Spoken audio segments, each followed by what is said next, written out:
Jessica Parker adjusted her wrench one final time as another F-16 Fighting Falcon screamed overhead at Luke Air Force Base, its afterburners painting orange streaks across the Arizona sunset. The thunderous roar that would send most civilians running for cover felt like a lullaby to her ears. At 29, she'd spent the last 18 months watching million-dollar aircraft taxi past her maintenance bay while she remained grounded, her pilot wings collecting dust in a storage unit back in Atlanta. The cruel irony wasn't lost on her that she probably understood the aerodynamics and systems of these jets better than some of the hotshot pilots who flew them daily.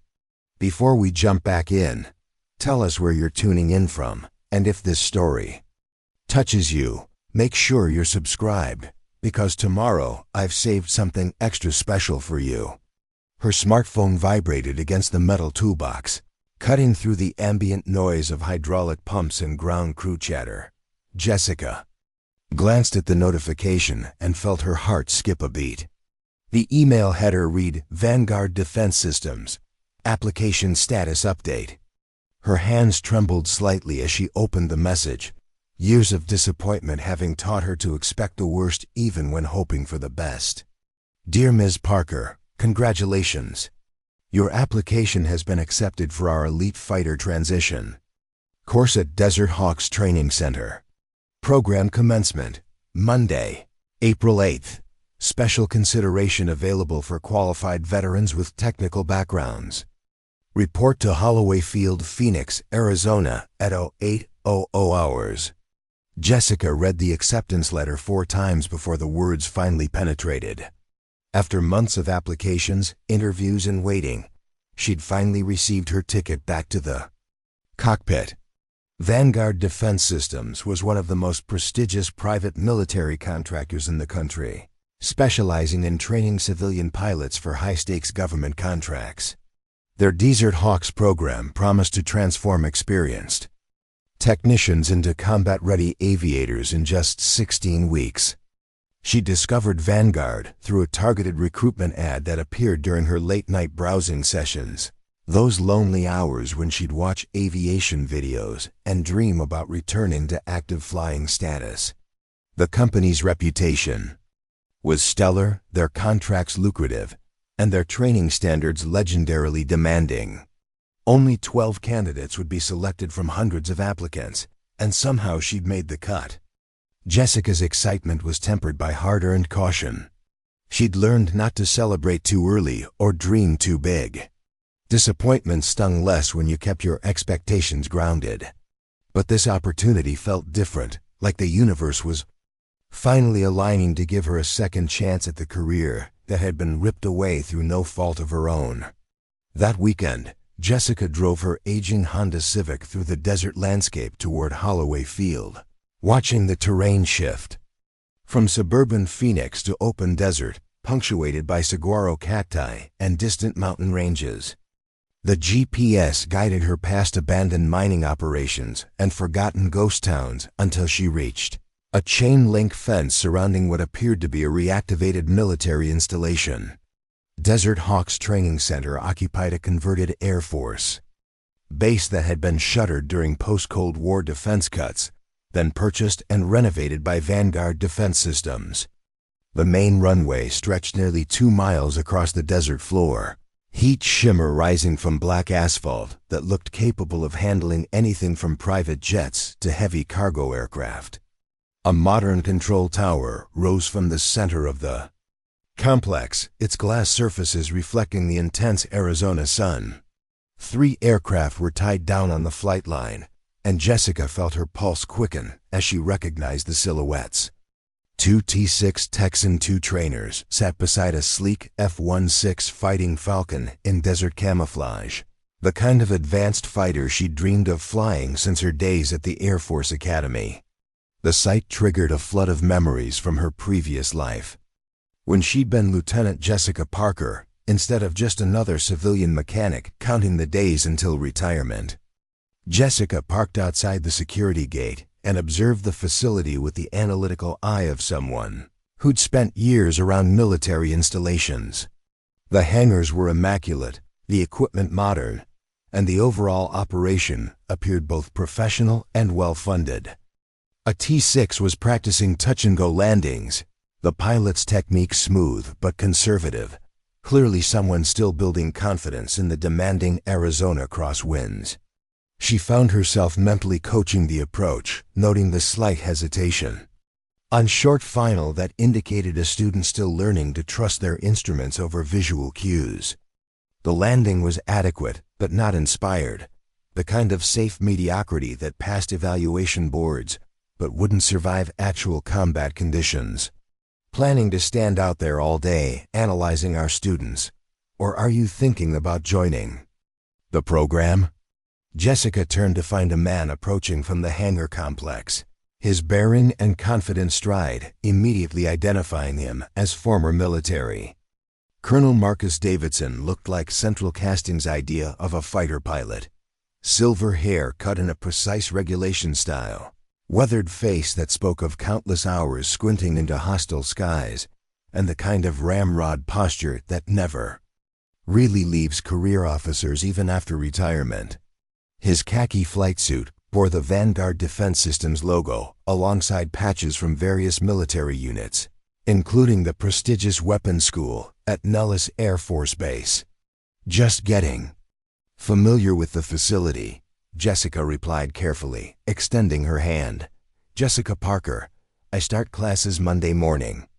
Davidson's handshake was firm and assessing, his gray eyes taking in her civilian clothes and modest appearance with the kind of quick evaluation that career military personnel performed instinctively.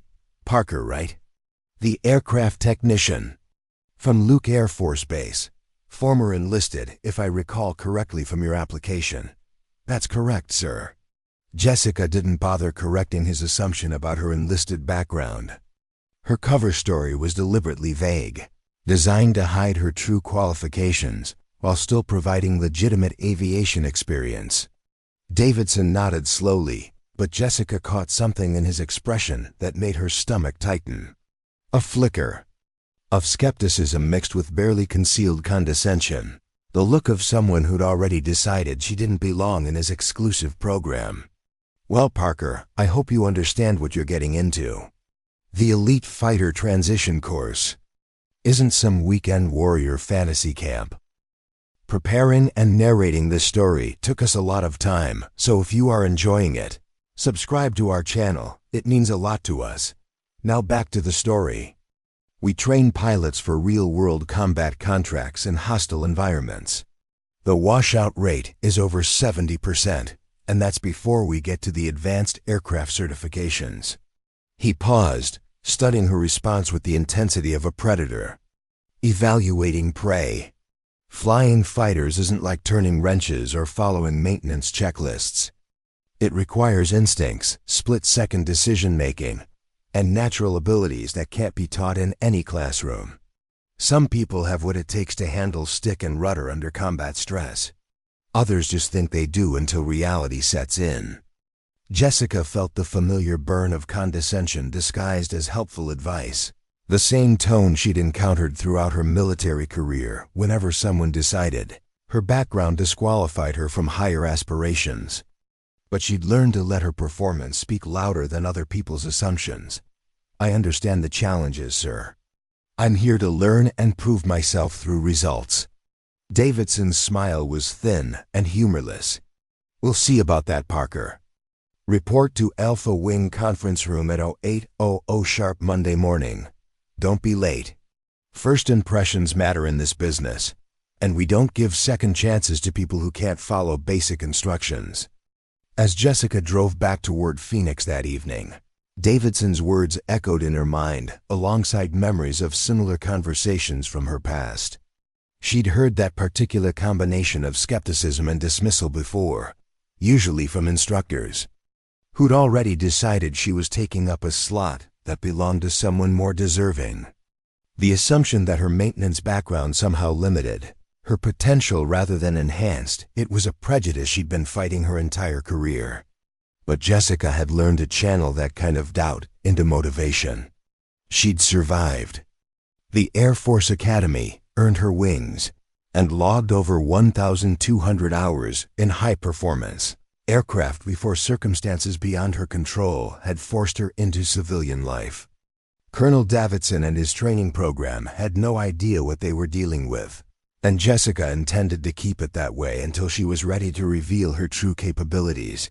Monday morning couldn't arrive soon enough. This time, she would be ready for whatever tests they threw at her. This time, she would prove that excellence had nothing to do with other people's expectations, and everything to do with preparation, skill, and the courage to perform when it mattered most. The drive through the desert gave Jessica time to reflect on the journey that had brought her to this moment. 3 years ago, she'd been Lieutenant Colonel Jessica Parker, one of the youngest female fighter pilots to qualify for the F-22 Raptor program. Her career trajectory had been exceptional, marked by consistently superior performance evaluations and recommendations for increasingly challenging assignments.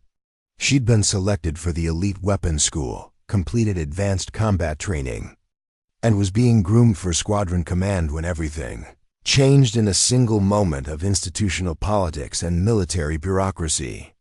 The incident that ended her Air Force career still burned in her memory like shrapnel from an explosion. During a routine training exercise over the Nevada desert, her flight leader had made a series of dangerous decisions that put the entire formation at risk. When Jessica questioned his judgment over the radio, suggesting alternative tactics that would ensure mission success without unnecessary hazards, she'd been accused of insubordination and failure to follow direct orders. The subsequent investigation had been a masterpiece of institutional cover-up, protecting a well-connected senior officer at the expense of a rising star who dared to speak truth to power.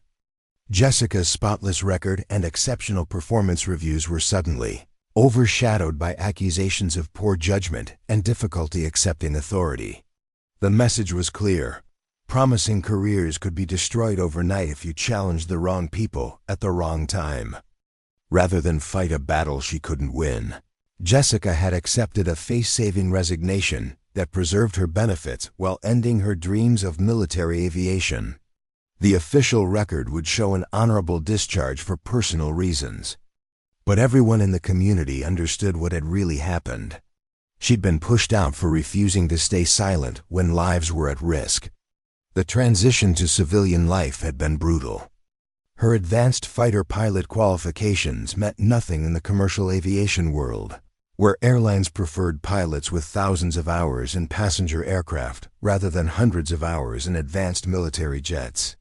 Her security clearances and combat training were impressive credentials that opened no doors in a peacetime economy that valued predictability over excellence.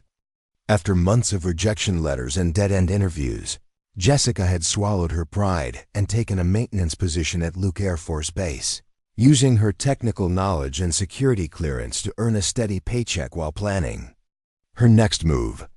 The work was honest and necessary, but every day spent troubleshooting hydraulic systems and replacing avionics components felt like a betrayal of the skills and training that defined her identity. The Vanguard Defense Systems opportunity represented more than just a return to flying. It was a chance to reclaim the career that had been stolen from her, to prove that talent and determination mattered more than political connections and institutional prejudice. The company's reputation for hiring based on merit rather than politics gave her hope that performance would finally matter more than perception. Jessica had spent weeks preparing for the selection process, studying the company's history, memorizing aircraft specifications, and researching the backgrounds of key personnel. Colonel Davidson's record was impressive but predictable, a by-the-book career officer who'd risen through traditional channels without ever challenging established norms or questioning superior authority. Exactly the kind of leader who would view her maintenance background as a limitation rather than an asset. She'd crafted her cover story carefully, emphasizing her technical knowledge while downplaying her pilot experience to avoid awkward questions about why a qualified aviator was working as a maintenance technician. Better to be underestimated initially and reveal her true capabilities when it mattered most. Element of surprise had always been her favorite tactical advantage. The Desert Hawks Training Center represented her best shot at redemption, a chance to prove that 3 years of exile hadn't diminished her skills or weakened her resolve. She'd spent countless hours in flight simulators, maintaining her proficiency at personal expense, while waiting for an opportunity like this to present itself. Her muscle memory remained sharp, her tactical knowledge current, and her determination stronger than ever.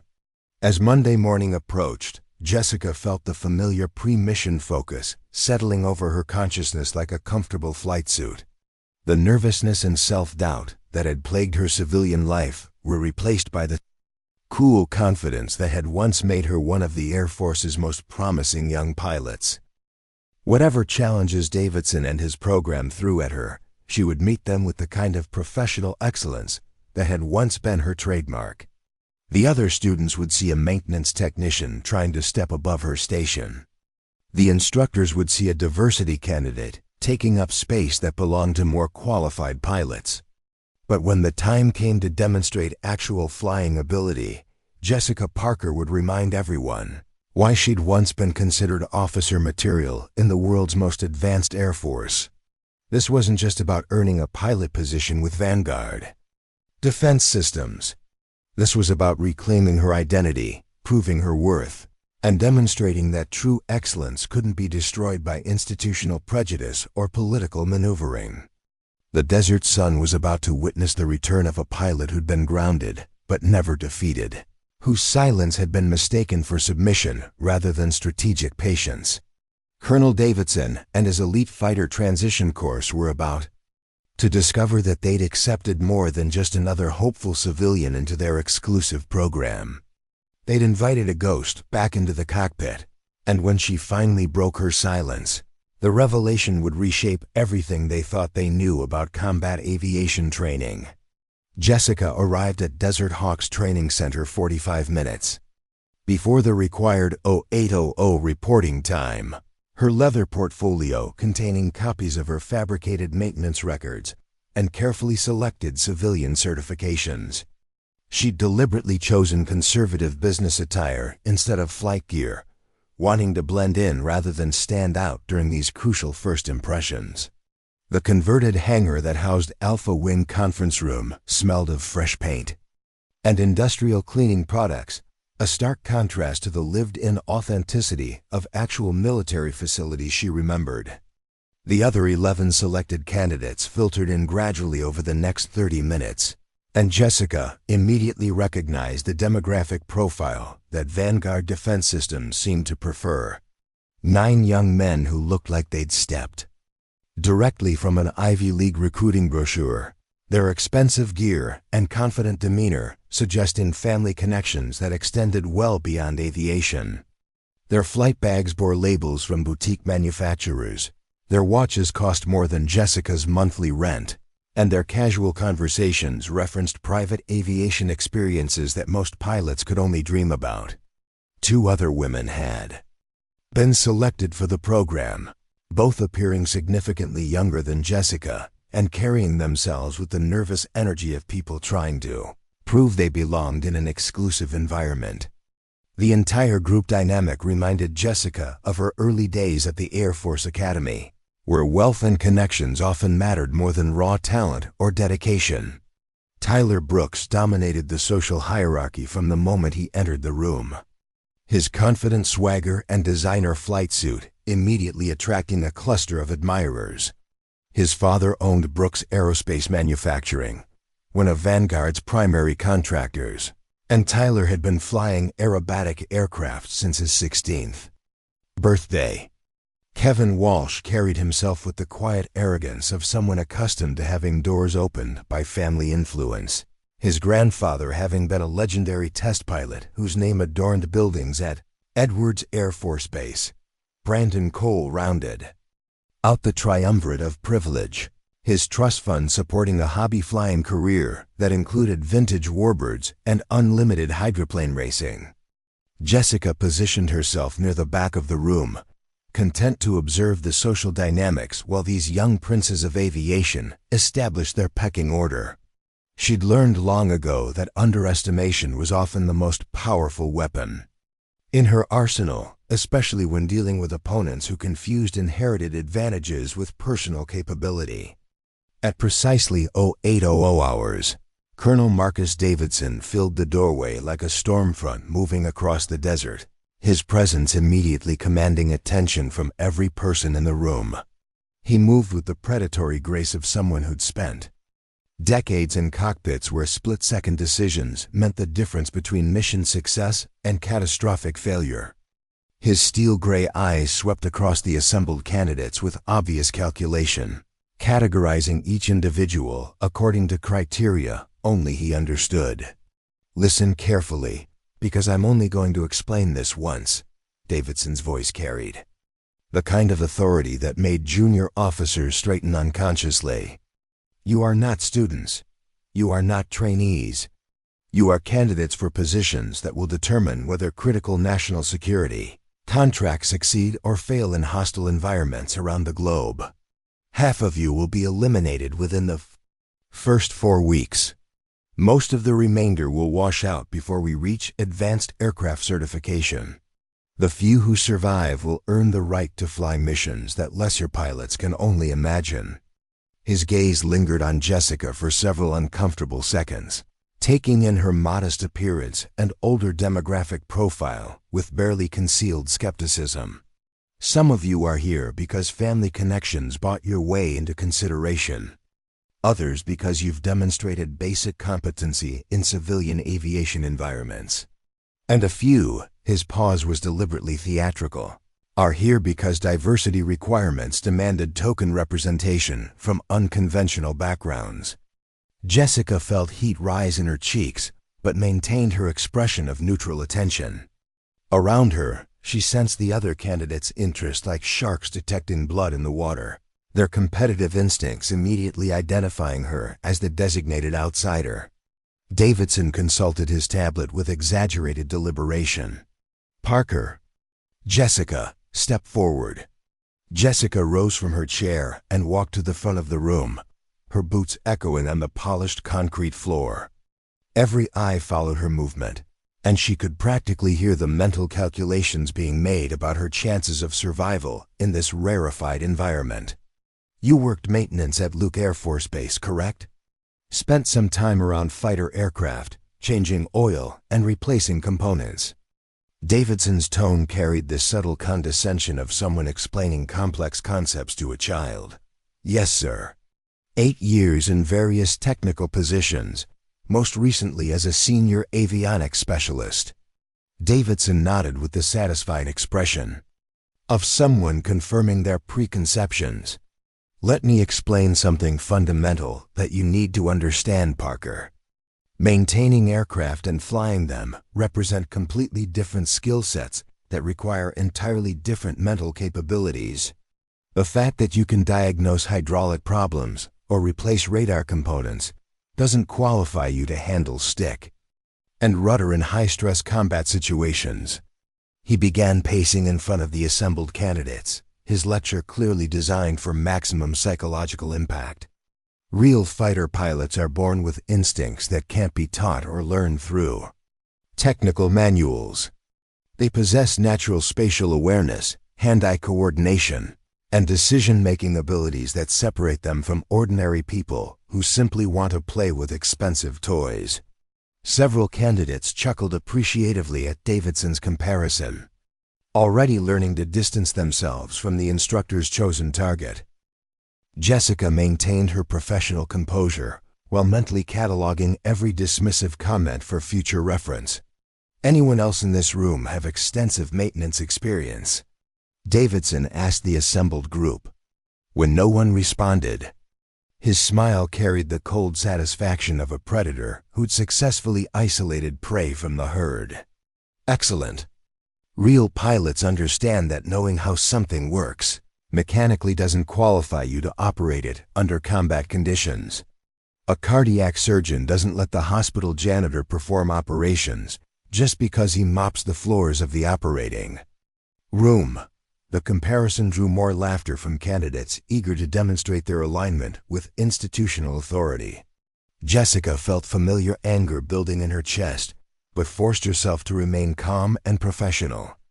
She'd dealt with instructors like Davidson throughout her military career, small men who used their temporary authority to compensate for deeper insecurities about their own capabilities. The Elite Fighter Transition Course, Davidson continued, exists to identify individuals who possess natural aviation talent that can be developed through intensive training. We're looking for pilots who demonstrate instinctive understanding of aircraft behavior, tactical awareness that can't be taught in classrooms, and leadership qualities that emerge under pressure. He stopped directly in front of Jessica, close enough that she could smell the coffee on his breath and see the small scars around his eyes that testified to thousands of hours behind visors and oxygen masks. Some people have what it takes to handle advanced military aircraft in hostile environments. Others just think they do until reality destroys their fantasies. The desert has a way of revealing truth that comfortable assumptions can't survive. As Davidson launched into a detailed explanation of the program's structure and requirements, Jessica noticed one of the other instructors observing from the hallway. Captain Lisa Morgan appeared to be in her mid-30s with the confident bearing of someone genuinely comfortable in cockpits rather than someone performing for an audience.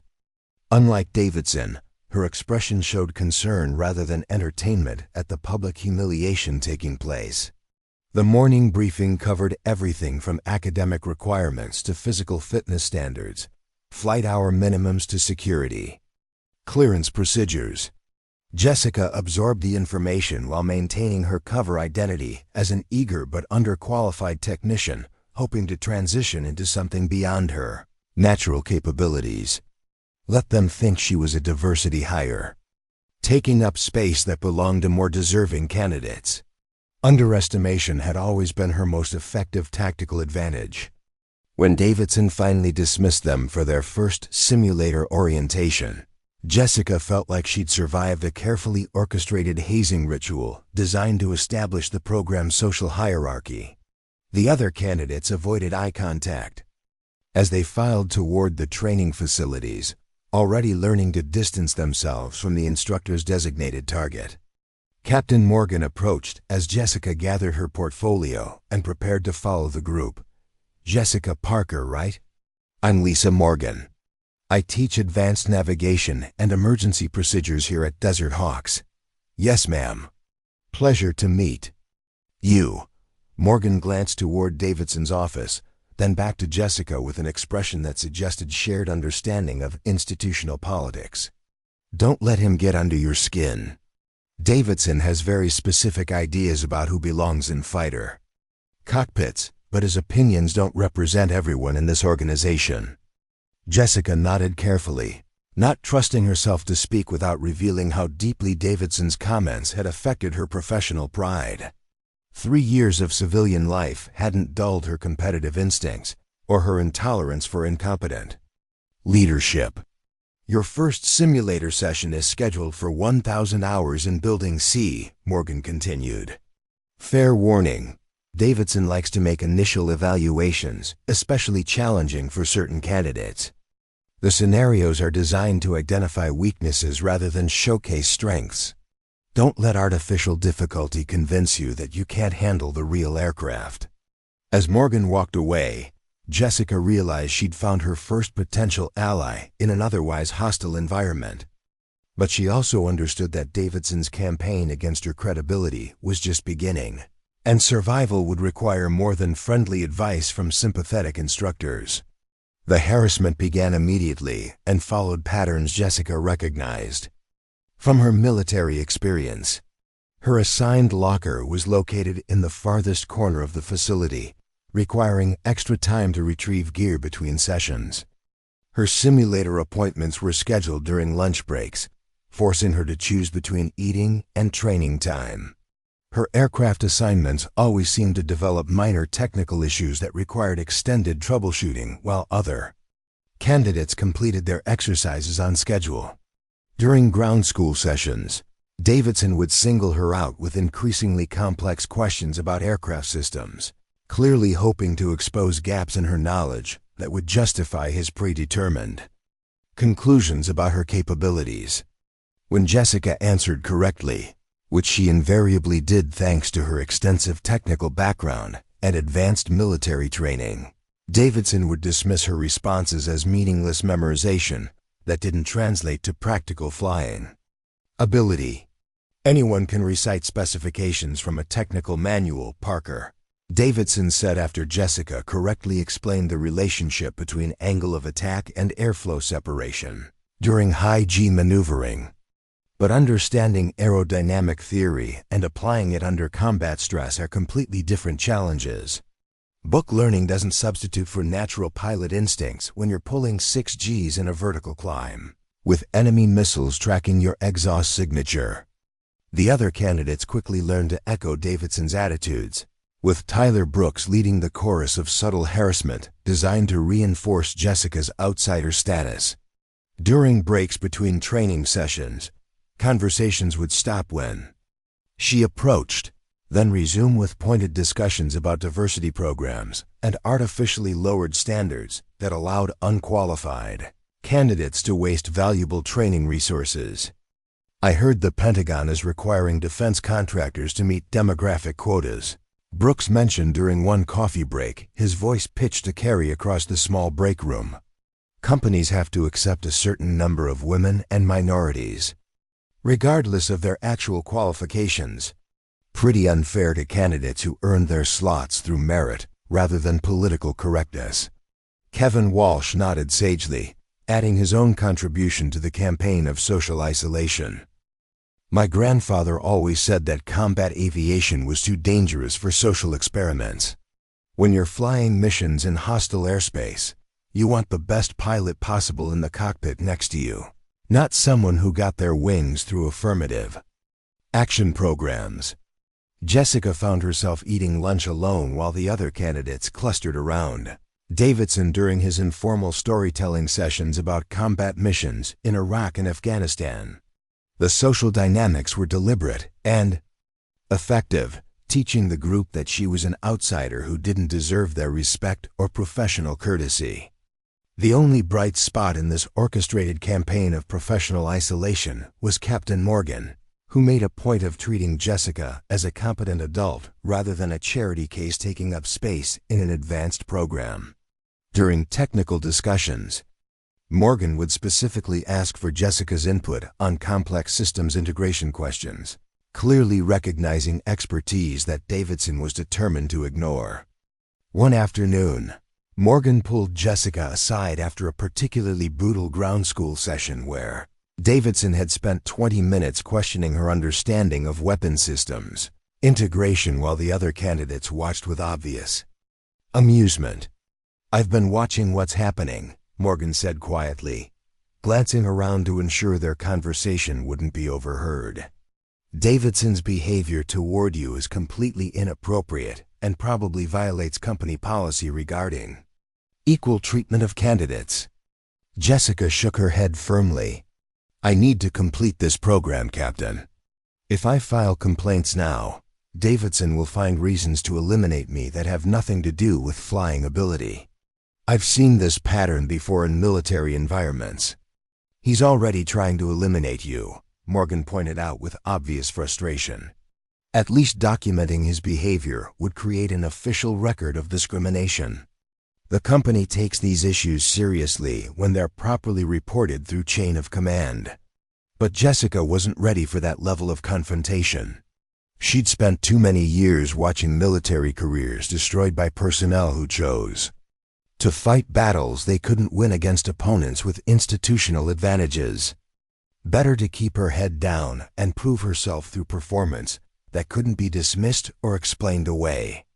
"I appreciate your concern, but I'd rather handle this through demonstration of capability. If I can outperform the other candidates in actual flying evaluations, Davidson's personal opinions won't matter to the people making final selection decisions." Morgan's expression suggested she understood Jessica's reasoning, even if she disagreed with the strategy. "Fair enough, but be careful. Davidson has been here for 8 years, and he's never had his methods questioned by senior leadership. He believes certain people don't belong in advanced cockpits, and he's willing to use his authority to prove that point. That evening, Jessica drove back to her modest apartment in Phoenix, feeling like she was fighting a war on multiple fronts. Davidson's harassment was becoming more sophisticated and harder to document. The other candidates were following his lead and treating her as an outsider, and the training program itself was designed to identify weaknesses rather than develop strengths. But Jessica had survived worse challenges than a prejudiced instructor and his pack of privileged followers. She'd endured the Air Force Academy when women were still considered experimental additions to the pilot pipeline. She'd earned her wings in training programs designed to eliminate anyone who couldn't meet impossibly high standards. She'd flown combat missions in hostile airspace where mistakes meant death for entire air crews. Colonel Davidson and his elite fighter transition course had no idea what kind of pilot they were trying to eliminate. Jessica Parker had been grounded but never defeated, and when the time came to demonstrate actual flying capability, she intended to remind everyone why she'd once been considered among the Air Force's most promising aviators. The real test would come during flight evaluations, where performance could be measured objectively rather than subjectively. Davidson could question her knowledge, dismiss her background, and orchestrate social isolation, but he couldn't argue. With flight data that proved superior airmanship under demanding conditions, Jessica spent her evening studying aircraft specifications and reviewing combat tactics, preparing for challenges that would require every skill she'd developed during her years of military service. The maintenance cover story that Davidson found so dismissive would prove to be her greatest advantage when technical knowledge became the difference between mission success and catastrophic failure. 3 weeks into the program, Jessica's strategy of quiet competence was beginning to show results that Davidson couldn't easily dismiss or explain away. Her written examinations consistently scored in the top 5%. Her simulator performance exceeded program standards in every measured category, and her technical knowledge impressed even instructors who'd been warned to expect mediocrity from the token diversity candidate. But Davidson wasn't finished with his campaign to prove her unsuitability for advanced fighter training. The harassment was about to escalate from professional skepticism to deliberate sabotage, and Jessica would need every skill she developed during her military career to survive the challenges ahead. The Phoenix sun was merciless at 1100 hours when Jessica approached the flight line for her first live aircraft evaluation, the heat already creating visible distortion waves above the black asphalt runway. Davidson had deliberately scheduled her session during the hottest part of the day, when thermal updrafts and crosswinds would challenge even experienced pilots. The T-6 Texan II assigned to her bore the tail number N394 Charlie, a 20-year-old trainer with a reputation among the maintenance crew for quirky handling characteristics and temperamental avionics. Jessica began her pre-flight inspection with the methodical precision that had become second nature during her years of military service, though she was careful to maintain the slightly uncertain demeanor expected from someone transitioning from maintenance work to actual flying duties. Her hands moved expertly across control surfaces, checking for proper deflection and structural integrity while her eyes cataloged discrepancies that would normally ground the aircraft for immediate repair. The rudder pedals exhibited excessive play that suggested worn linkages in the control system. The primary attitude indicator showed erratic behavior during power-up sequences, flickering between accurate readings and obvious malfunctions. Most concerning, the engine temperature gauge displayed readings that fluctuated wildly despite steady ambient conditions, indicating either sensor failure or more serious mechanical problems in the power plant itself. Any one of these issues would typically require maintenance action before flight operations, but Jessica recognized the deliberate nature of her aircraft assignment. Davidson was setting her up for failure with a machine that would challenge her abilities. while providing plausible explanations for poor performance that had nothing to do with pilot competence. She approached Davidson with her concerns, maintaining the deferential respect expected from a civilian candidate addressing a senior military instructor. "Sir, this aircraft has several discrepancies that affect flight safety and performance. The control linkages feel loose, the instruments are unreliable, and the engine parameters are showing inconsistent readings." Davidson's response was exactly what Jessica had anticipated, delivered with the patronizing tone of someone explaining simple concepts to a confused child. "The aircraft is certified airworthy according to Federal Aviation Administration standards, Parker. Maybe you're just nervous about your first real flight evaluation and looking for excuses to postpone the inevitable." His smile carried the cold satisfaction of a predator who believed he'd successfully cornered his prey. In combat environments, pilots don't get to choose their aircraft or weather conditions. Professional aviators adapt to whatever challenges they encounter rather than making excuses about equipment limitations.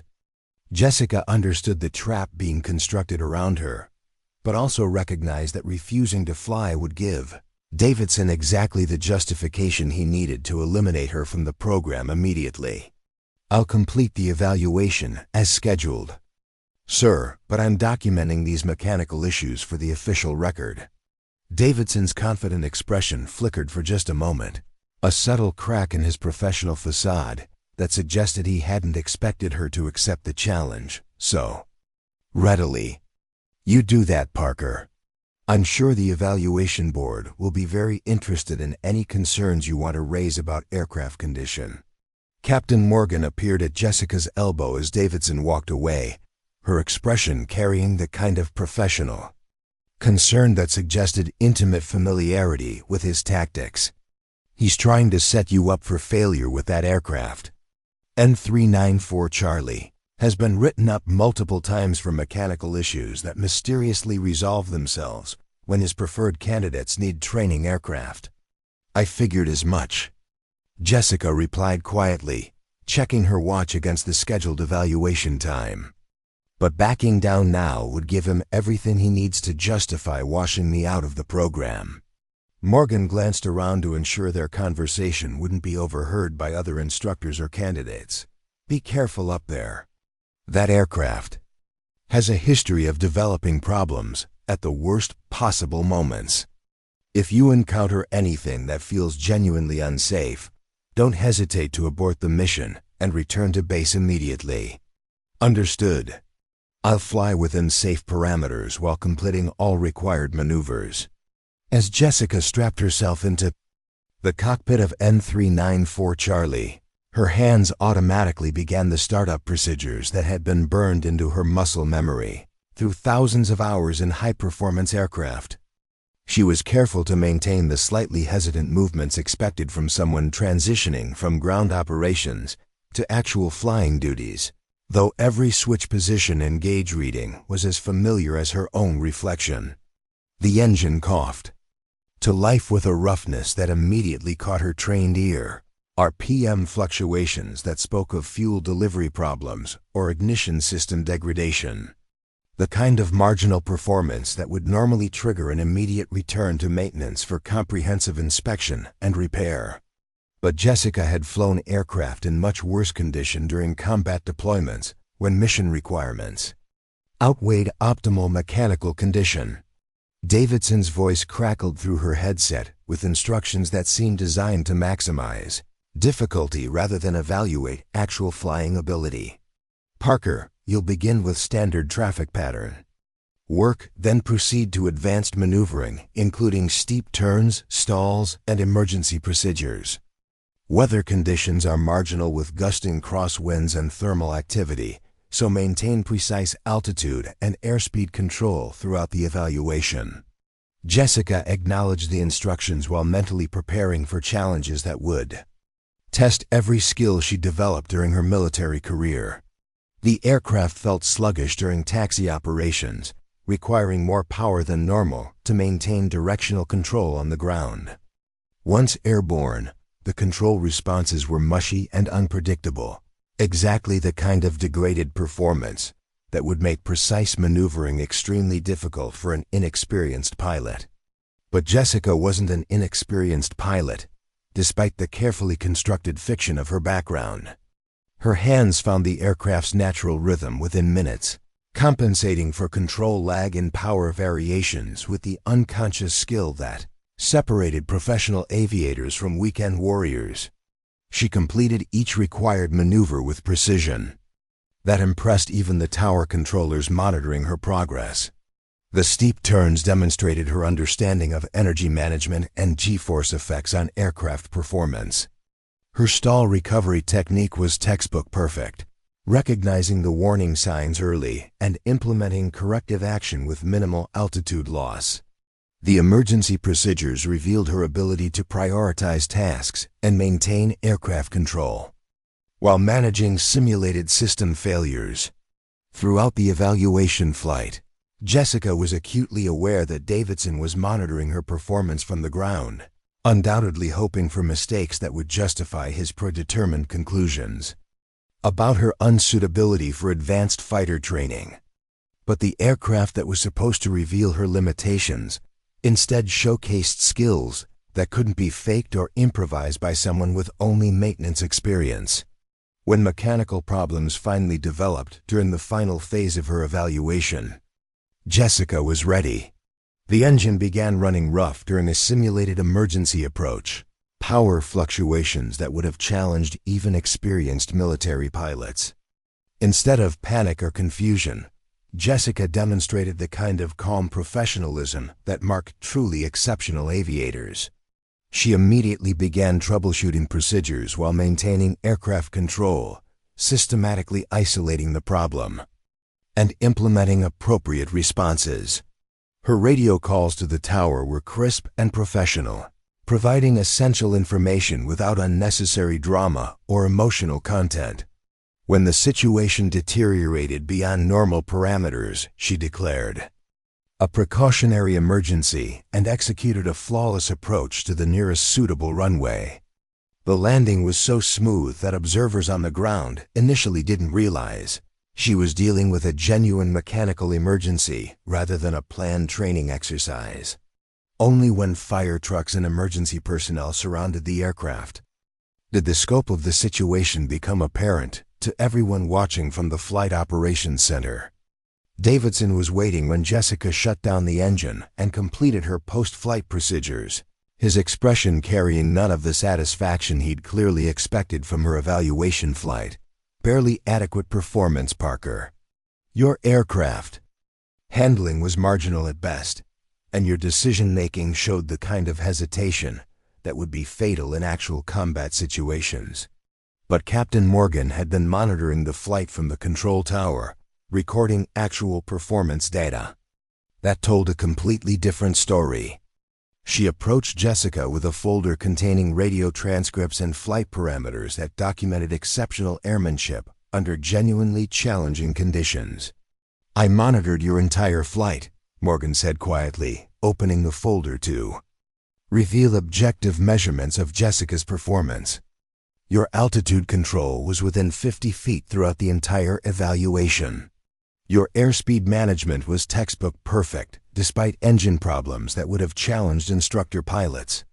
And your emergency procedures were executed with the kind of precision that typically requires years of experience in high-performance aircraft. Jessica stared at the documentation, seeing objective proof of what she already knew about her own capabilities. Davidson was deliberately falsifying her evaluation to support his predetermined conclusions, risking his instructor credentials to eliminate someone he decided didn't belong in his exclusive program. Why would he risk his position by providing inaccurate evaluations? Jessica asked, though she already suspected the answer. Morgan's expression was grim with the kind of institutional knowledge that came from years of watching politics trump performance in military organizations. Because he thinks he can get away with it. Davidson has been here since the program started, and he's never had his methods questioned by senior leadership. He believes certain people don't belong in fighter cockpits, and he's willing to abuse his authority to prove that point. That evening, Jessica sat in her apartment reviewing the performance data Morgan had provided, comparing the objective measurements against Davidson's written evaluation. The discrepancies were so obvious that they constituted clear evidence of institutional bias and deliberate discrimination. But she also understood that challenging Davidson directly would escalate their conflict beyond the point of no return. She'd been in similar situations during her military career, facing instructors and supervisors who decided her success threatened their worldview about who belonged in advanced aviation positions. The smart play was usually to maintain professional composure while documenting everything, building an ironclad case that could survive scrutiny from higher authorities. But Jessica was also aware that Davidson's harassment was affecting other candidates in the program, creating a toxic environment that rewarded conformity over competence. Her tolerance for institutional corruption had limits, and those limits were rapidly being exceeded by Davidson's increasingly brazen attempts to sabotage qualified candidates who didn't fit his demographic preferences. The breaking point came during the 4th week of training, when Davidson announced the first round of eliminations from the program. 3 candidates would be removed based on their performance during the initial evaluation period, creating pressure and competition that would intensify as the remaining students advanced to more challenging aircraft and mission profiles. The following candidates have demonstrated performance deficiencies that make them unsuitable for continuation in the elite fighter transition course, Davidson announced during the morning briefing, his tone carrying the satisfied authority of someone exercising unchallenged power. Elimination from this program doesn't reflect on your character or work ethic, but it does indicate that advanced fighter aviation isn't aligned with your natural abilities and aptitudes. Jessica felt her stomach tighten as Davidson consulted his clipboard with theatrical deliberation, clearly savoring the moment when he could officially eliminate the candidate he'd been targeting since her first day in the program. Parker, Jessica, your performance during flight evaluations has been consistently marginal, with particular deficiencies in aircraft control and emergency procedures management. Your technical knowledge is adequate for maintenance duties, but flying fighters requires instincts and decision-making abilities that can't be developed through classroom study. The announcement hit Jessica like a physical blow, despite her awareness that Davidson had been building toward this moment throughout her time in the program. Around her, the other candidates maintained carefully neutral expressions, while internally celebrating the elimination of competition for the remaining slots. But Captain Morgan was also in the briefing room, and her expression showed surprise and concern rather than acceptance of Davidson's decision.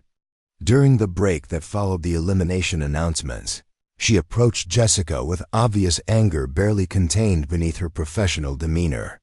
"This is completely inappropriate," Morgan said quietly, glancing around to ensure their conversation wouldn't be overheard. "Your actual performance data doesn't support elimination from the program. Davidson is falsifying evaluation reports to justify predetermined conclusions." Jessica felt something fundamental shift inside her chest, a cold determination that replaced the hurt and confusion she'd been carrying since Davidson's announcement. This wasn't just about her dreams or career aspirations anymore. It was about institutional corruption that was destroying qualified candidates to serve one man's prejudices. "What can we do about it?" Jessica asked, her voice steady despite the turmoil she felt internally. Morgan smiled with the grim satisfaction of someone who'd been waiting for this moment. "We document everything. Every falsified evaluation, every discriminatory comment, every safety violation. When Davidson finally overplays his hand so obviously that even senior leadership can't ignore it, we'll be ready with evidence that destroys his credibility permanently." Jessica nodded, understanding that her battle with Davidson was about to escalate beyond personal conflict into institutional warfare. But she'd fought similar battles before, and she understood that victory required patience, documentation, and the courage to challenge authority when it became corrupt. Colonel Davidson had chosen the wrong target for his discrimination. Jessica Parker had survived elimination from programs that were actually designed to identify the best pilots rather than serve personal prejudices. She knew how to fight institutional bias, and she knew how to win. The campaign for her professional survival was about to begin in earnest, and Davidson would discover that removing a qualified aviator required more than falsified paperwork and bureaucratic authority. It required actually proving that she couldn't fly, and that was something he would never be able to do. That afternoon, Jessica requested a meeting with Morgan to discuss her options for challenging the elimination decision. The conversation took place in Morgan's small office, away from the main training areas where other instructors or candidates might overhear their discussion of Davidson's questionable evaluation methods. The elimination decision isn't final until it's approved by the program director, Morgan explained, opening a file cabinet that contained months of documentation about Davidson's teaching methods and candidate evaluations. Colonel Hayes reviews all elimination recommendations before they become official, and she takes performance data very seriously. Morgan spread several folders across her desk, revealing a comprehensive record of Davidson's behavior toward various candidates over multiple training cycles. You're not his first target, Jessica. I've been documenting a pattern of discrimination that extends back nearly 2 years, affecting candidates who didn't fit his preferred demographic profile. Jessica studied the evidence Morgan had compiled, recognizing names of former candidates who'd been eliminated despite strong performance and objective measurements. The pattern was consistent and damning, showing clear bias against women, minorities, and anyone from non-traditional aviation backgrounds. "Why didn't you report this earlier?" Jessica asked, though she suspected she already knew the answer. "Because I needed ironclad proof that would survive scrutiny from senior leadership," Morgan replied with obvious frustration. "Davidson has political connections within Vanguard defense systems, and I knew any complaint would need to be bulletproof to have any chance of success." She pulled out a recording device and placed it on the desk between them. "But today he finally crossed a line that even his supporters can't defend. I recorded his conversation with the maintenance chief about ensuring your aircraft would have performance issues during evaluation flights." Jessica felt her pulse accelerate as Morgan played the audio recording. Davidson's voice clearly audible as he discussed deliberate sabotage of aircraft assigned to candidates he wanted to eliminate from the program. "Make sure Parker gets N-394 Charlie for her evaluation flight," Davidson's voice said through the small speaker. "That aircraft has enough quirks to challenge even experienced pilots, and it should provide plenty of justification for marginal performance ratings." The recording continued with Davidson explaining his strategy for eliminating unsuitable candidates through aircraft assignments and evaluation criteria that had nothing to do with actual flying ability. His words constituted clear evidence of deliberate discrimination and safety violations that would end his career if properly reported to authorities. "This is federal fraud," Jessica said quietly, understanding the implications of what she'd just heard. "He's deliberately compromising flight safety to serve personal prejudices." Morgan nodded grimly. "And falsifying official evaluation reports is a violation of multiple federal regulations governing aviation training programs. The question is whether you're willing to fight this battle, knowing that it will probably end his career and potentially expose systemic problems throughout the organization." Jessica looked at the evidence spread across Morgan's desk, thinking about all the qualified candidates who'd been eliminated by Davidson's corrupt system over the years. How many dreams had been destroyed by his prejudices?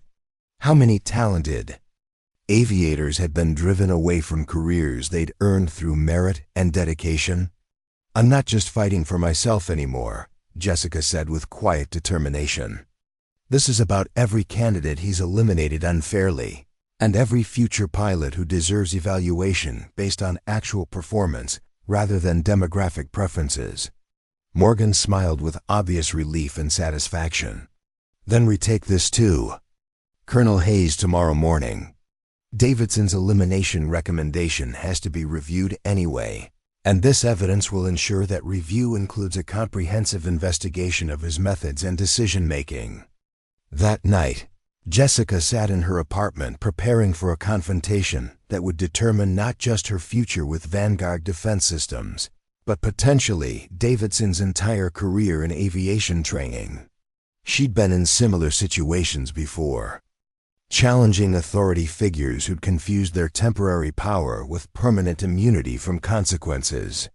The difference this time was that she had allies, evidence, and the kind of documentation that could survive scrutiny from investigators who understood the difference between legitimate evaluation and institutional corruption. Davidson had finally overplayed his hand, and Jessica intended to make him pay for every qualified candidate he'd eliminated through prejudice rather than performance. Tomorrow would bring the reckoning Davidson had been building towards since her first day in the program. But instead of eliminating an underqualified maintenance technician, he would face the consequences of underestimating a fighter pilot whose silence had been mistaken for submission, rather than strategic patience. Colonel Patricia Hayes arrived at Desert Hawk's training center at precisely 0730 hours, her staff car kicking up dust clouds as it approached the main administration building where Captain Morgan and Jessica waited with 3 boxes of carefully documented evidence. The base commander's reputation preceded her, a no-nonsense former F-22 pilot who'd earned her stars through combat leadership rather than political maneuvering, with zero tolerance for institutional corruption that compromised mission effectiveness. Jessica had spent the previous night reviewing her strategy, understanding that this meeting would determine not just her future with Vanguard Defense Systems, but potentially expose systematic problems that extended far beyond one corrupt instructor. Hayes had built her career on operational excellence and merit-based promotion, exactly the kind of leader who would view Davidson's discrimination as a direct threat to military effectiveness. The conference room Hayes commandeered for the investigation felt like a courtroom, as she spread Davidson's elimination recommendations across the polished table, comparing his written evaluations against the objective performance data Morgan had compiled.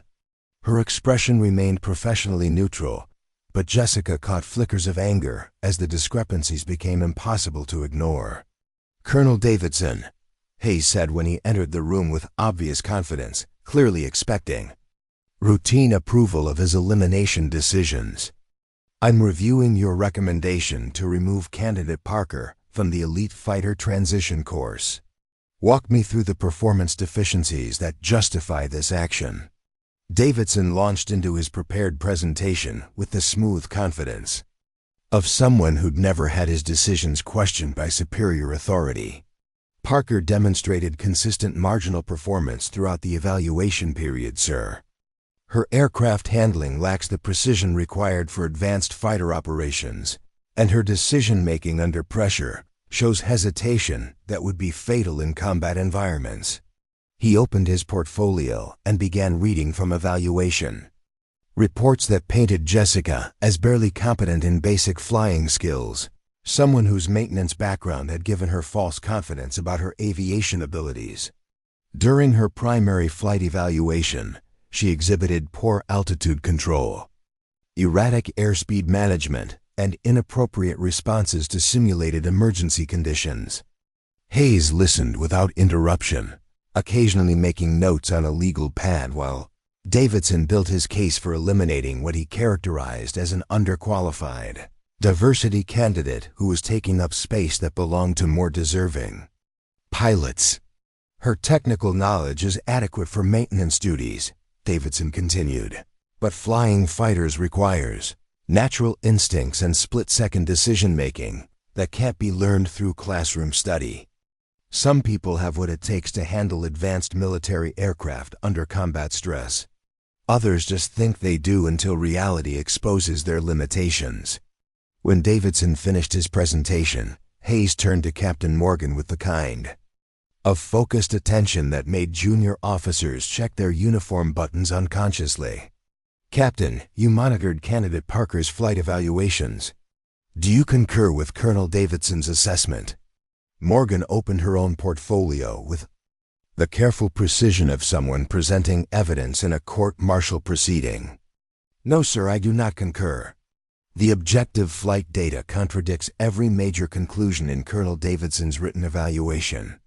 She activated a digital recorder and began playing audio from Jessica's emergency approach, her calm professional radio calls demonstrating exactly the kind of composure Davidson claimed she lacked.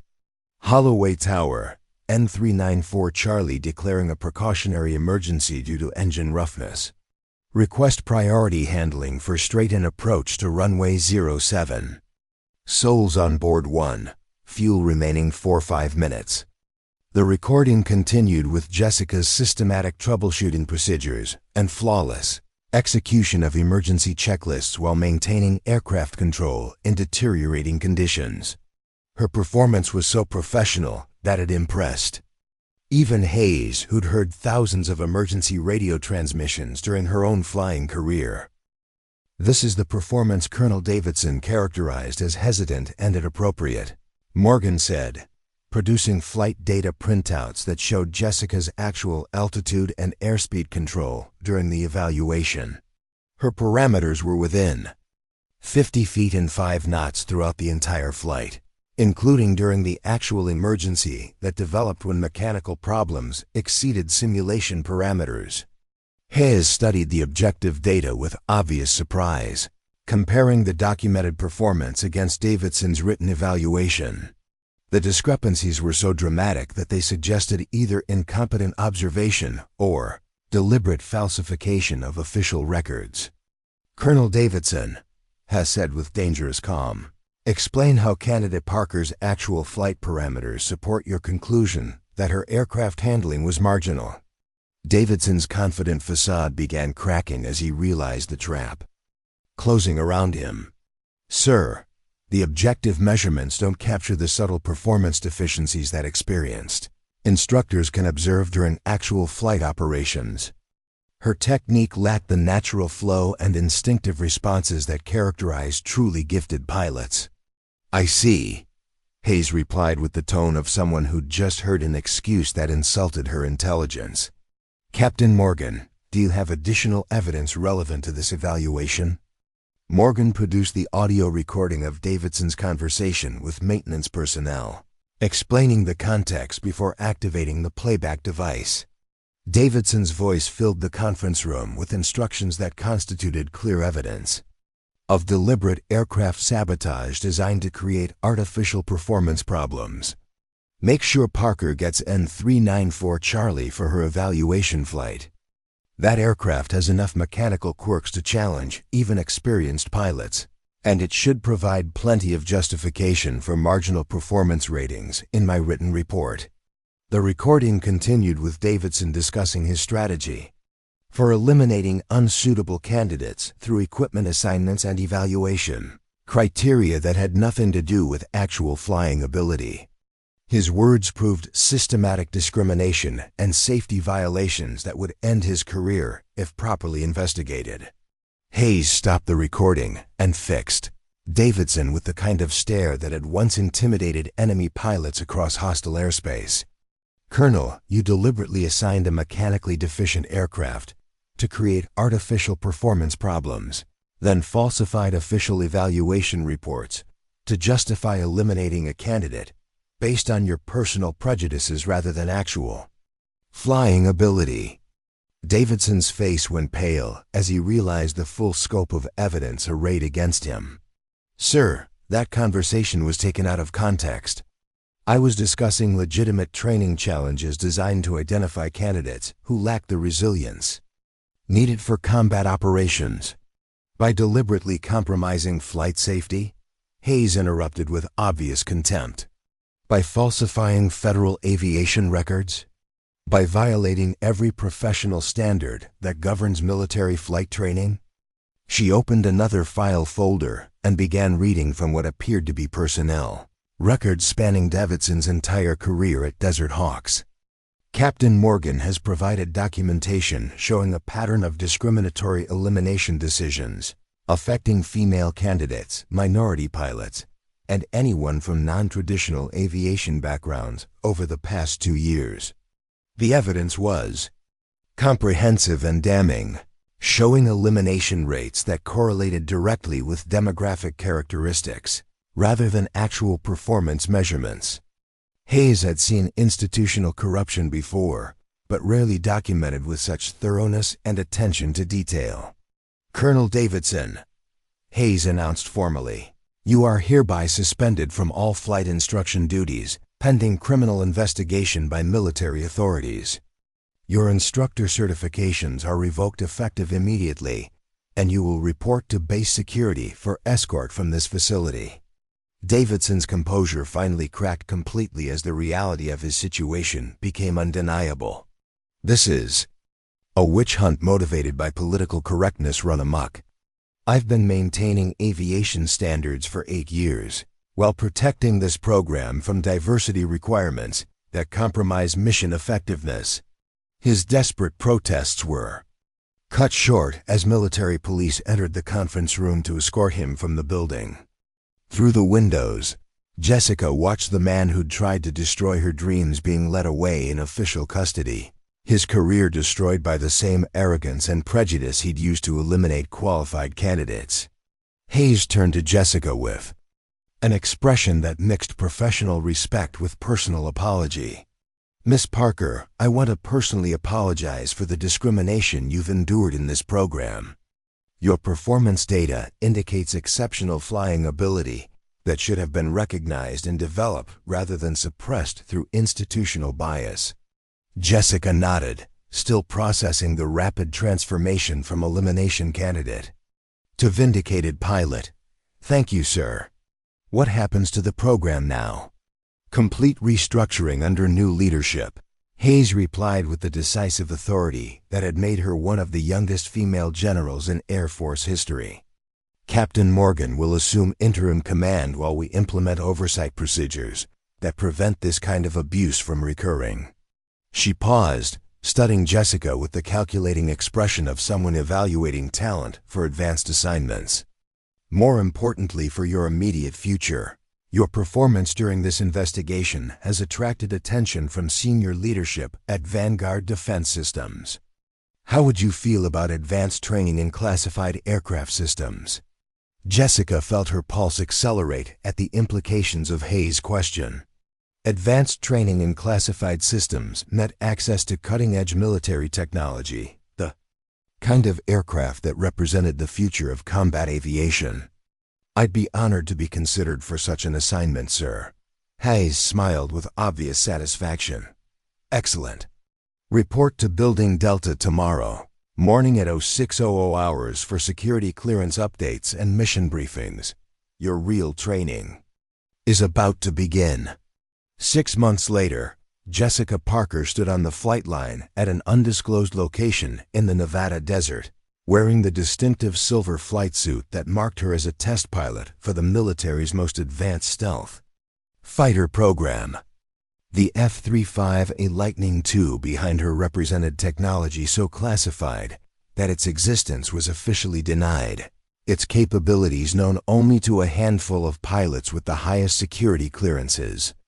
Davidson's conviction for federal fraud and safety violations had triggered investigations at training facilities across the country, exposing a network of discriminatory practices that had kept qualified pilots grounded for years. The resulting reforms had transformed military aviation training, with applications from women and minority candidates increasing by unprecedented percentages as institutional barriers were systematically eliminated. Jessica's emergency landing and subsequent investigation had become legendary within aviation circles, studied at military academies as an example of how individual courage could expose and eliminate institutional corruption. Her tactical innovations during high-stress flight conditions were now taught at advanced pilot schools, proving that excellence emerged from diverse backgrounds when prejudice was removed from evaluation processes. But the moment Jessica treasured most came during a routine test flight when she pushed the F-35's stealth capabilities beyond their previous limits, demonstrating performance characteristics that would revolutionize air combat tactics. As she completed maneuvers that would have been impossible in conventional aircraft, Jessica thought about the journey that had brought her from a maintenance hangar to the cockpit of America's most advanced fighter. Her radio crackled with congratulations. From the control tower, Ghost 1, outstanding performance today. Those flight characteristics will redefine our understanding of stealth fighter capabilities. Jessica keyed her microphone with quiet satisfaction. Control, Ghost 1 ready. For the next test profile. The aircraft is performing beyond all design specifications. The real satisfaction came 3 weeks later when Jessica received a letter from a young woman named Amanda Chun, who had just been accepted to the restructured Desert Hawks Training Center under Captain Morgan's leadership. Dear Captain Parker, the letter began, I wanted to thank you for making it possible for people like me to pursue our dreams without facing the discrimination that almost ended your career. Your example proved that excellence comes from dedication and skill rather than fitting someone else's preconceptions about who belongs in fighter cockpits. Jessica carefully filed the letter with dozens of others she'd received from aspiring pilots around the world. Davidson had tried to ground her dreams, but instead he'd given her a platform to lift others into positions they'd earned through merit rather than political connections. Her secure phone buzzed with another classified mission assignment, this one involving test flights that would determine the future of American air superiority. As Jessica walked toward the aircraft that officially didn't exist, she touched the small wings pin on her flight suit, a gift from her former squadron commander, who'd believed in her potential when others saw only limitations. Some battles were worth fighting, not just for personal vindication, but for everyone who would benefit from institutional change. Jessica Parker had won her fight against discrimination and corruption, and now it was her mission to ensure the skies remained open for qualified pilots regardless of their background or demographic characteristics. Davidson could spend his federal prison sentence writing bitter letters about political correctness destroying military standards. Jessica would be too busy pushing the boundaries of aerospace technology and mentoring the next generation of combat pilots to worry about the resentments of a broken man who'd confused prejudice with professional standards. As her stealth fighter disappeared into the vast Nevada sky, Jessica smiled at the irony of her situation. They'd thought she was just another civilian maintenance worker trying to exceed her natural limitations. Instead, they discovered a ghost who could fly circles around their preconceptions about excellence, competence, and who deserved to inherit the legacy of military aviation. The mission was no longer about proving herself worthy of their respect.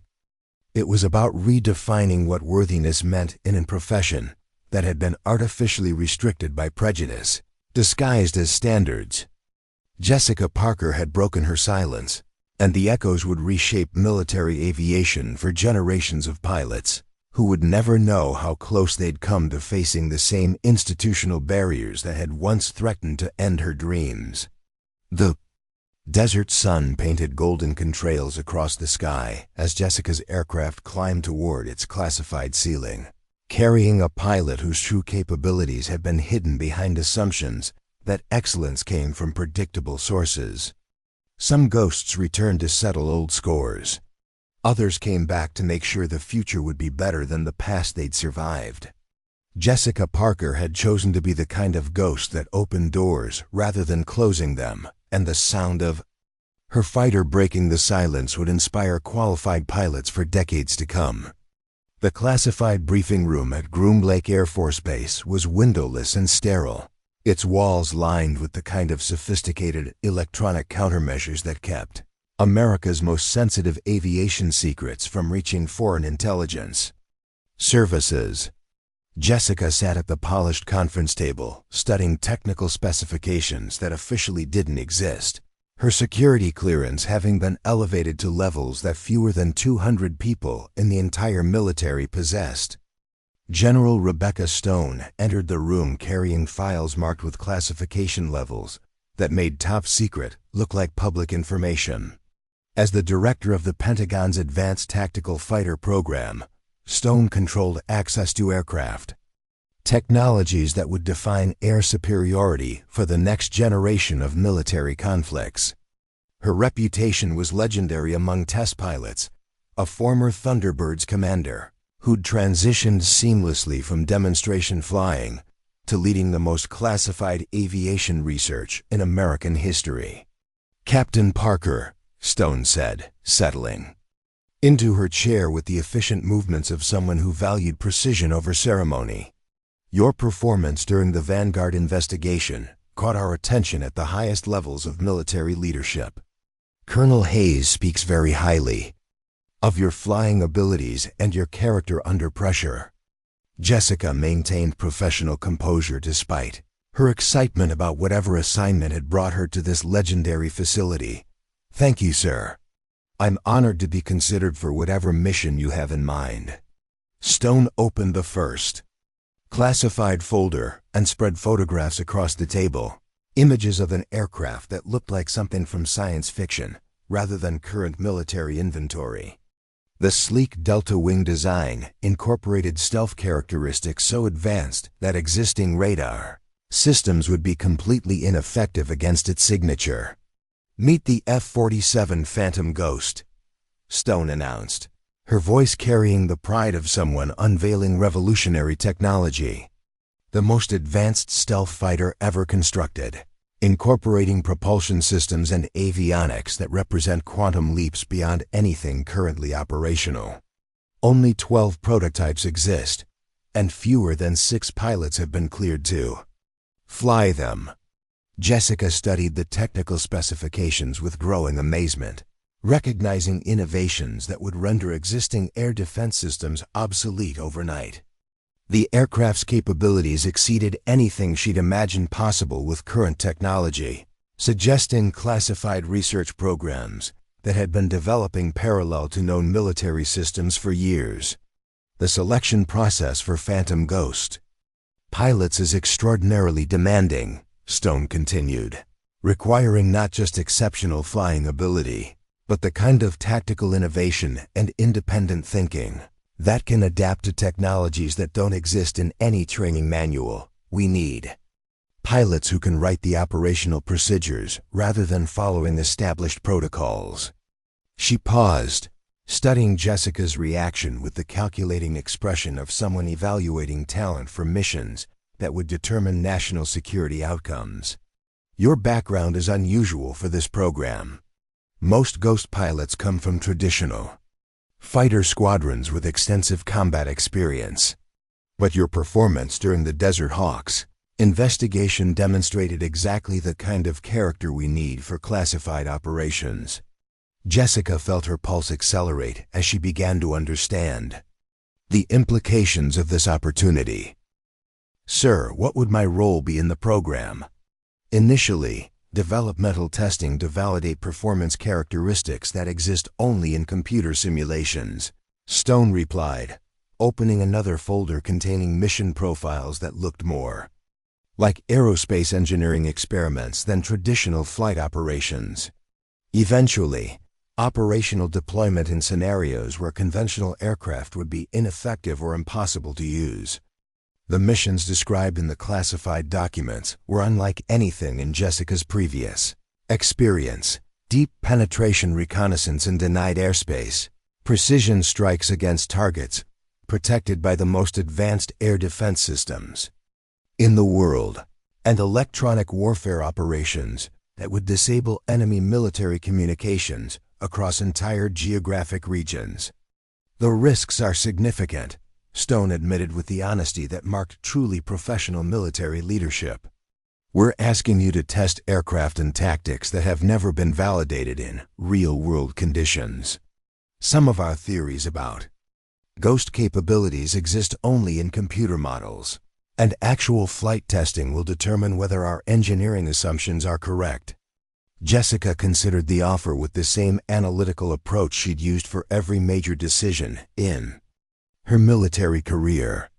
The opportunity represented validation of her capabilities at the highest levels of aerospace technology, but it also meant accepting risks that extended far beyond normal test pilot duties. "Sir, I'd like to know more about the timeline and training requirements before making a commitment."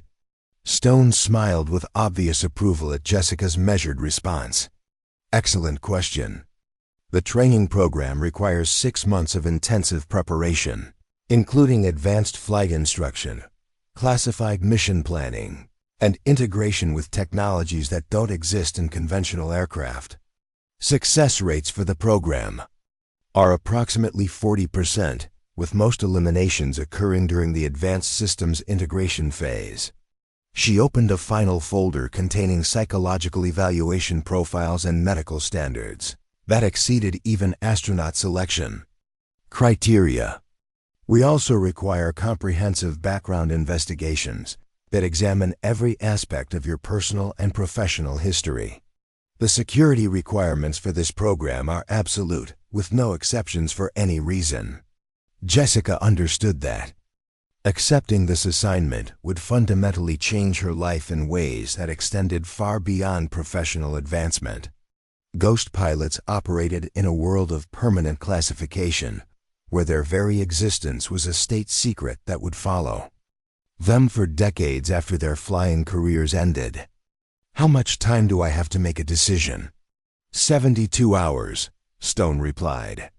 "The next training class begins Monday, and we won't have another opening for at least 18 months. This is a now or never proposition that requires total commitment from candidates who understand what they're accepting." That evening, Jessica drove through the Nevada desert toward Las Vegas, her mind processing the implications of General Stone's offer, while the empty landscape provided space for the kind of deep thinking that major life decisions required.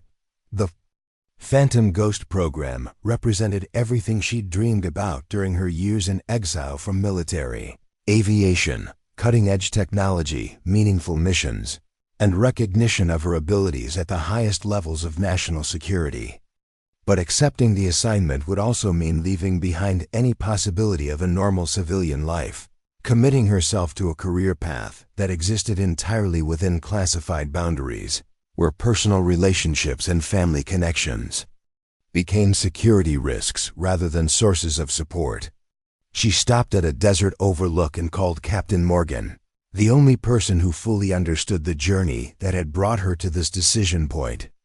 Morgan's voice carried genuine excitement when Jessica explained the opportunity, though she also understood the personal sacrifices involved in classified military service.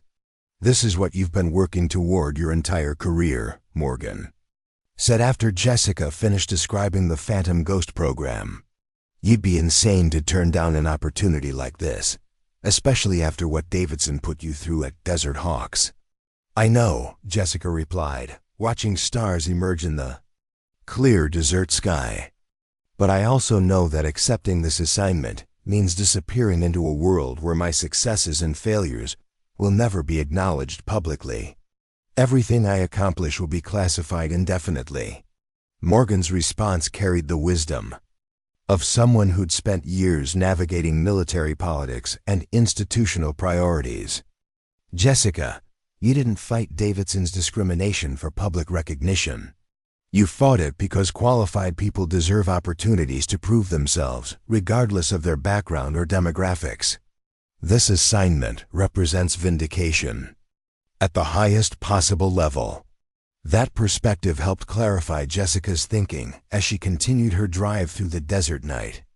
Her battle with Davidson hadn't been about personal glory or public validation. It had been about proving that excellence emerged from diverse sources when institutional barriers were removed from evaluation processes. The Phantom Ghost program represented exactly the kind of merit-based selection that she'd been advocating throughout her career.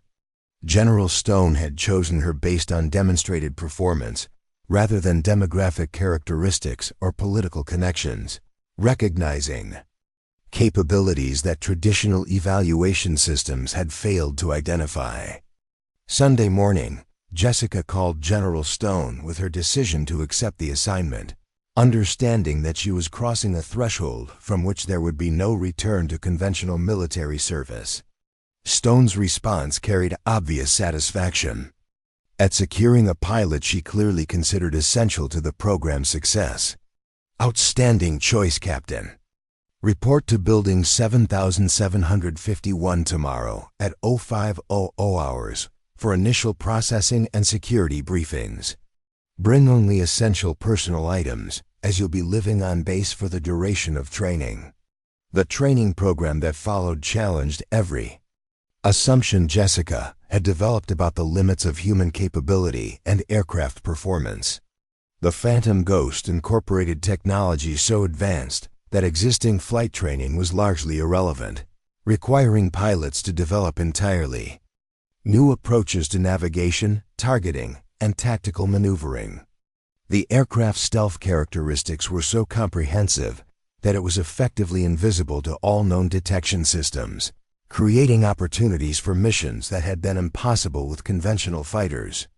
Its propulsion system generated thrust-to-weight ratios that enabled vertical climbing at speeds that would have destroyed earlier aircraft, while its avionics systems provided pilots with real-time intelligence that approached science fiction in its scope and accuracy.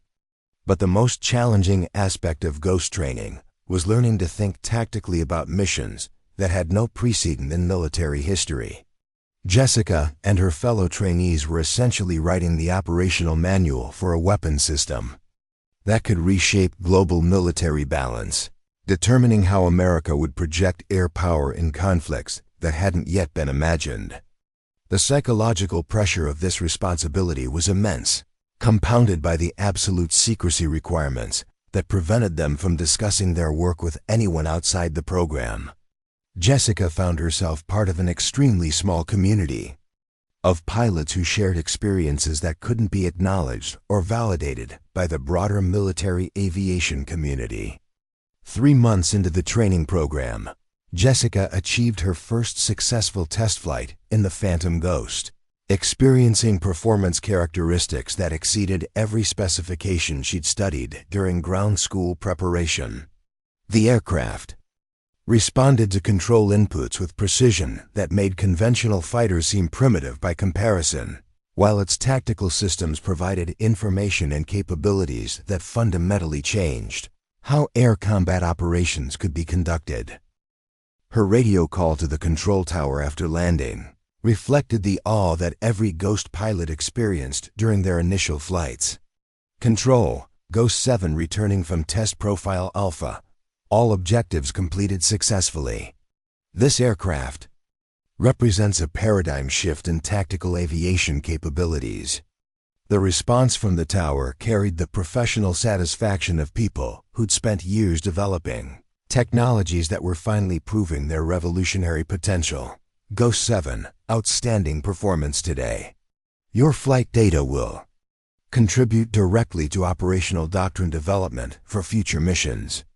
But the real validation came 6 months later when Jessica was selected for the program's first operational deployment, a classified mission that would test Phantom Ghost capabilities in actual combat conditions.